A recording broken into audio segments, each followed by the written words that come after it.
Haridwar, Uttarakhand, India.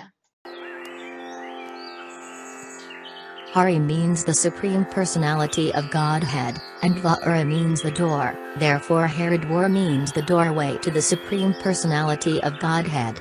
The river Ganga, after flowing for 253 kilometers, 157 miles, from its source at Gamuk at the edge of the Gangotri Glacier, enters the Indo-Gangetic plains of North India for the first time at Haridwar, which gave the city its ancient name, Gangadwara.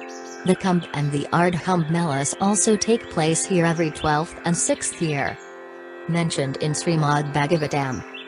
Vidura, the best amongst the Kuru dynasty, who was perfect in devotional service to the Lord, thus reached the source of the celestial Ganges river, Haridwar, where Maitreya, the great, fathomless learned sage of the world, was seated. Vidura, who was perfect in gentleness and satisfied in transcendence, inquired from him. The great sage Maitreya Muni is described here as Bhagavan because he surpassed all ordinary human beings in learning and experience. Thus his selection of the greatest welfare service for the world is considered authoritative. The all-inclusive welfare service for the entire human society is devotional service to the Lord. And, as requested by Vidura, the sage described the same very appropriately. How to get there? The Haridwar railway station located in Haridwar has direct links the major cities of India. The nearest domestic airport is the Jolly Grant Airport near Dehradun 35 km from Haridwar. Indira Gandhi International Airport in New Delhi is the nearest international airport. Vidura left home and he met Maitreya Rishi at Haridwar and a very wonderful discussion went on between these two personalities. Vidura was asking questions and Maitreya Rishi was answering. The conversation between Maitreya Rishi and Vidura is explained in Srimad Bhagavatam from 3rd canto. The beautiful explanation will cut down our material attachment and then will engage us in the service of Lord Krishna.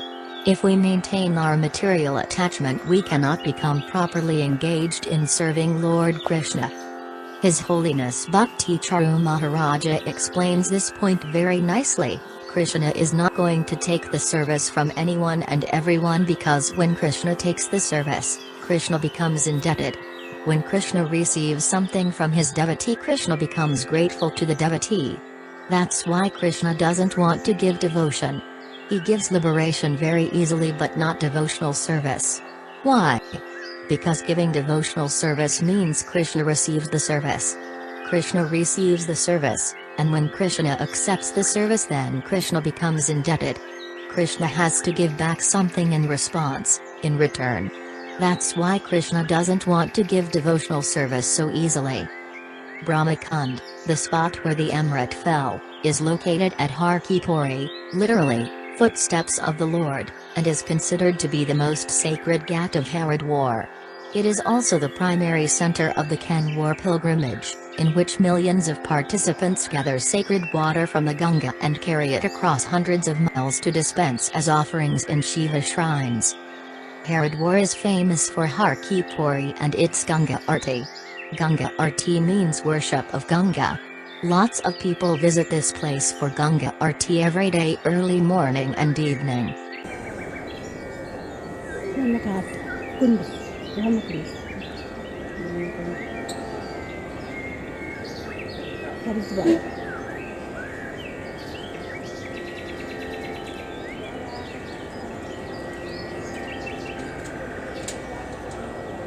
Morning time. 5 o'clock. 5:15. प्राचीन गंगा मंदिर Haridwar.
Bimgoda tank named after Brahma, one of the 5 Panda brothers. The Bimgoda tank is positioned just at a short distance of 1 kilometer from Har Ki Pauri.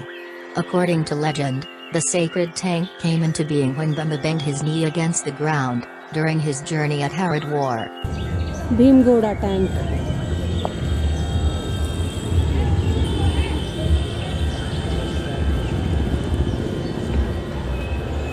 Haridwar.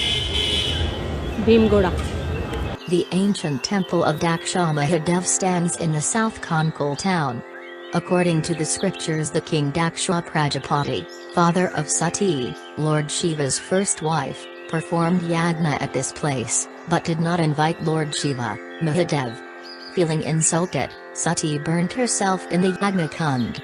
Provoked by this, the Ganas, followers of Lord Shiva, killed King Daksha. Later Lord Shiva brought him back to life. Above pastime is explained in detail in Srimad Bhagavatam 4th canto. I will explain here in brief. Maitreya Rishi began to explain cause of the misunderstanding between Lord Shiva and Daksha, because of which the goddess Sati gave up her body. Thus begins the history of a great sacrifice performed by the leaders of the universal creation, namely Maharishi, Daksha, and Vasistha. These great personalities arranged for a great sacrifice, for which demigods like Indra and the fire gods assembled with their followers. Lord Brahma and Lord Shiva were also present. Daksha Mahadev Mandir.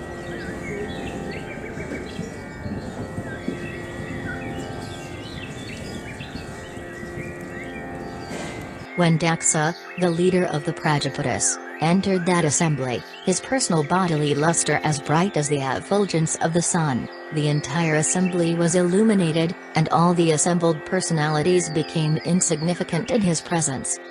Influenced by his personal bodily luster, all the fire gods and other participants in that great assembly, with the exceptions of Lord Brahma and Lord Shiva, gave up their own sitting places and stood in respect for Daksha. Before taking his seat, however, Daksha was very much offended to see Lord Shiva sitting and not showing him any respect. At that time, Daksha became greatly angry, and, his eyes glowing, he began to speak very strongly against Lord Shiva. Lord Shiva, being the son-in-law of Daksha, was expected to show his father-in-law respect by standing with the others, but because Lord Brahma and Lord Shiva are the principal demigods, their positions are greater than Daksha's. Daksha, however, could not tolerate this, and he took it as an insult by his son-in-law. Previously, also, he was not very much satisfied with Lord Shiva, for Shiva looked very poor and was niggardly in dress. After speaking ill about Lord Shiva in the assembly, Daksha, seeing Lord Shiva sitting as if against him, washed his hands and mouth and cursed him in the following words. The demigods are eligible to share in the oblations of sacrifice, but Lord Shiva, who is the lowest of all the demigods, should not have a share. In spite of the requests of all the members of the sacrificial assembly, Daksha, in great anger, cursed Lord Shiva and then left the assembly and went back to his home. Upon understanding that Lord Shiva had been cursed, Nandisvara, one of Lord Shiva's principal associates, became greatly angry. His eyes became red, and he prepared to curse Daksha and all the Brahmanas present there who had tolerated Daksha's cursing Shiva in harsh words. Anyone who has accepted Daksha as the most important personality and neglected Lord Shiva because of envy is less intelligent and, because of visualizing in duality, will be bereft of transcendental knowledge. The sage Maitreya said, when such cursing and counter-cursing was going on between Lord Shiva's followers and the parties of Daksha and Bhrigu, Lord Shiva became very morose. Not saying anything, he left the arena of the sacrifice, followed by his disciples. Srila Prabhupada writes in his purport for the above verse, here Lord Shiva's excellent character is described. In spite of the cursing and counter-cursing between the parties of Daksha and Shiva, because he is the greatest Vaisnava, he was so sober that he did not say anything. A Vaisnava is always tolerant, and Lord Shiva is considered the topmost Vaisnava, so his character, as shown in this scene, is excellent. He became morose because he knew that these people, both his men and Daksha's, were unnecessarily cursing and counter-cursing one another, without any interest in spiritual life. From his point of view, he did not see anyone as lower or higher, because he is a Vaisnava. As stated in Bhagavad Gita 5.18, Pandita Samadarsana, one who is perfectly learned does not see anyone as lesser or greater, because he sees everyone from the spiritual platform.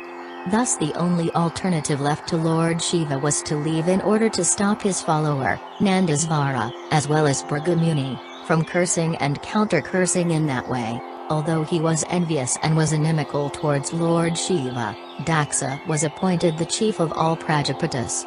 That was the cause of his excessive pride.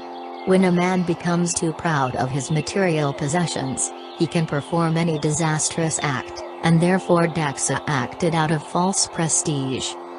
Daksha began a sacrifice named Vajapa, and he became excessively confident of his support by Lord Brahma. He then performed another great sacrifice, named Brihaspati Sava. While the sacrifice was being performed, many Brahma Ursus, great sages, ancestral demigods and other demigods, their wives all very nicely decorated with ornaments, attended from different parts of the universe.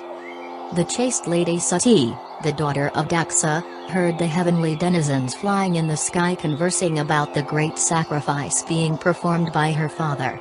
When she saw that from all directions the beautiful wives of the heavenly denizens, their eyes very beautifully glittering, were near her residence and were going to the sacrifice dressed in fine clothing and ornamented with earrings and necklaces with lockets, she approached her husband, the master of the beauties, in great anxiety, and spoke as follows. Sati said, "My dear Lord Shiva, your father-in-law is now executing great sacrifices, and all the demigods, having been invited by him, are going there. If you desire, we may also go.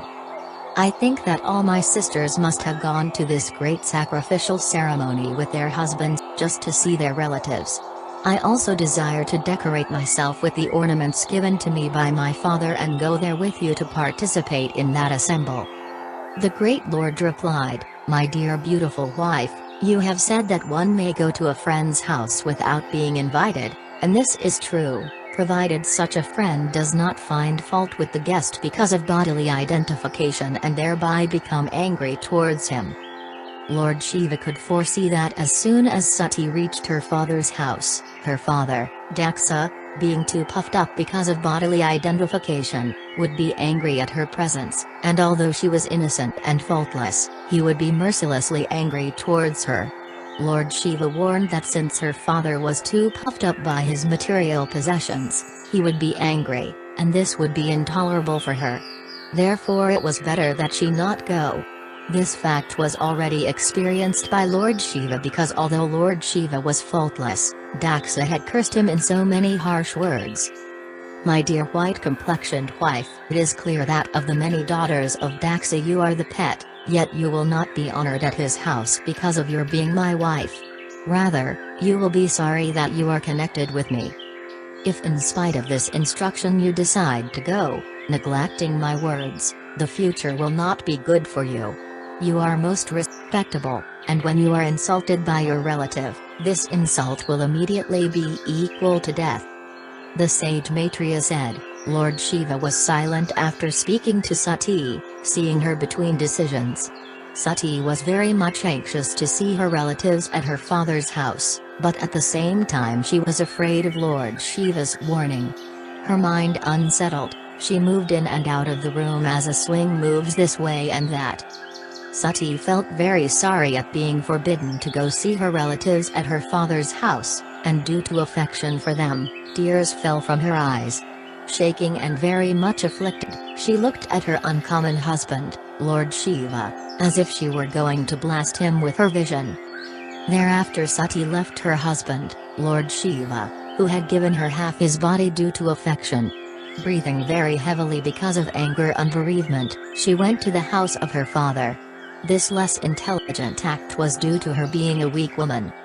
Sati was going very fast so that she might not be checked by her husband. but she was immediately followed by the many thousands of disciples of Lord Shiva, headed by the Yakshas, Maniman, and Mada. She then reached her father's house, where the sacrifice was being performed, and entered the arena where everyone was chanting the Vedic hymns.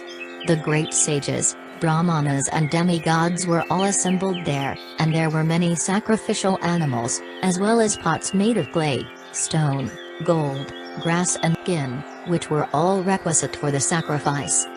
When Sati, with her followers, reached the arena, because all the people assembled were afraid of Daksha, none of them received her well. No one welcomed her but her mother and sisters, who, with tears in their eyes and with glad faces, welcomed her and talked with her very pleasingly.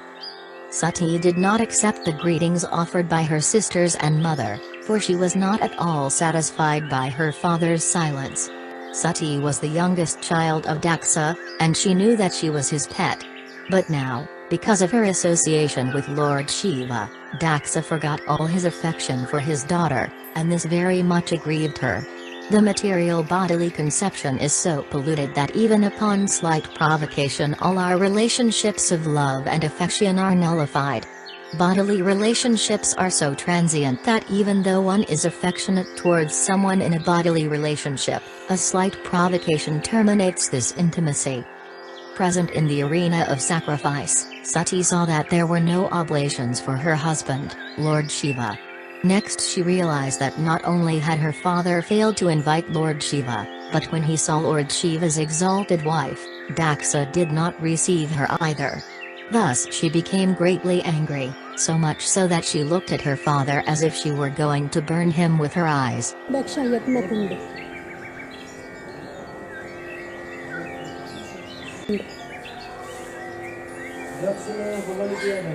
और यहाँ पर ना The followers of Lord Shiva, the ghosts, were ready to injure or kill Daksha, but Sati stopped them by her order. She was very angry and sorrowful, and in that mood she began to condemn the process of sacrificial fruitive activities and persons who are very proud of such unnecessary and troublesome sacrifices. She especially condemned her father, speaking against him in the presence of all. Sati continued, if one hears an irresponsible person blaspheme the master and controller of religion, one should block his ears and go away if unable to punish him. But if one is able to kill, then one should by force cut out the blasphemer's tongue and kill the offender, and after that one should give up his own life. Therefore I shall no longer bear this unworthy body, which has been received from you, who have blasphemed Lord Shiva. If someone has taken food which is poisonous, the best treatment is to vomit. Since Sati was the representation of the external potency of the Lord, it was in her power to vanquish many universes, including many Dakshas, but in order to save her husband from the charge that he employed his wife, Sati, to kill Daksha because he could not do so due to his inferior position, she decided to give up her body. You are an offender at the lotus feet of Lord Shiva, and unfortunately I have a body produced from yours. I am very much ashamed of our bodily relationship, and I condemn myself because my body is contaminated by a relationship with a person who is an offender at the lotus feet of the greatest personality. Because of our family relationship, when Lord Shiva addresses me as Dakshayani I at once become morose, and my jolliness and my smile at once disappear.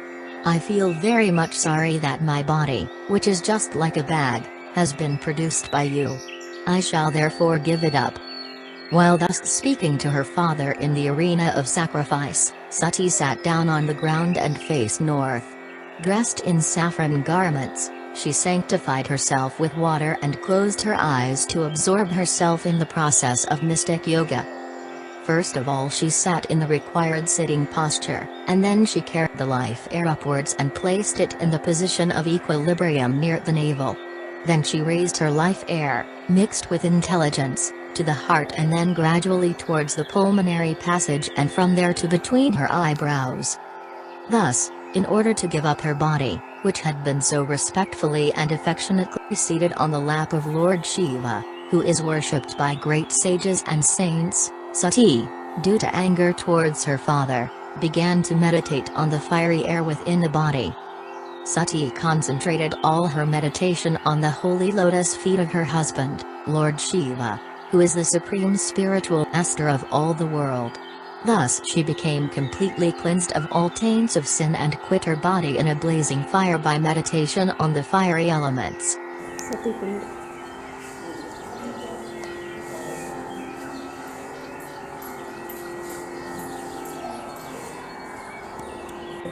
Daksha Ghat.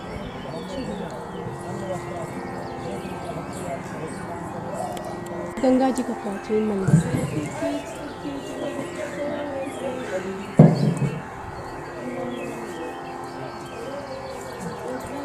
Whenever I upload new video, I update homepage glories of Holy Dhamma of my website vetikandustan.org and also under menu.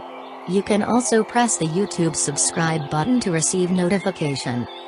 I am thankful to my subscribers and viewers for their support in my small devotional service for Srila Prabhupada. All glories to Srila Prabhupada. All glories to Sri Sri Guru and Sri Sri Gauranga.